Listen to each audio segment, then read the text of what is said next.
On August 1st, a trash can was left in the 2400 block of Wacker Way in South Sacramento. Animal control was called out, and when we responded, it was determined there were 6 bodies of deceased young dogs, 4 to 6 months old. It appears that they all died at a similar time, and we are looking for tips from the community to see if anybody can help us find the owner so we can find out what happened. Explain to me, how does something like this usually happen? We suspect that these dogs were sick, and possibly that the owner either didn't have the means, the ability to care for them, or they died very quickly. We don't know right now.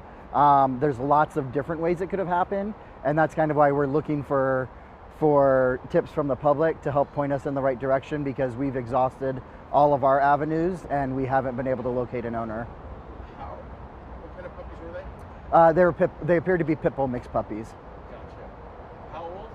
We're guessing they were in the range of 4 to 6 months old. Okay. Were they malnourished? What was the problem? Hard to tell, due to just because they've been dead for a little while. Were they found on a property, or were they just abandoned? They were in a trash can left on a sidewalk. So we can determine they're a Ring camera video.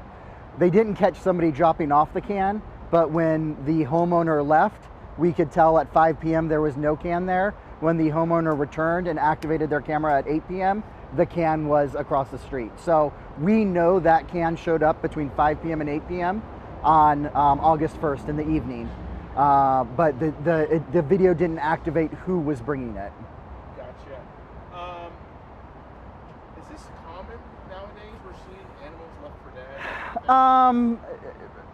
dead? We pick up a large number of deceased animals. It's very uncommon to find 6 animals in one location that all appear to have died at the same time. As I said, we suspect the puppies were sick, but without being able to find the owner and talk to them and understand more, we're not willing to rule anything out until we get all the facts and details. What happens at this point from here on out? Hopefully we're going to get a tip that's going to help us identify who the owner is, and then we can talk to them from there.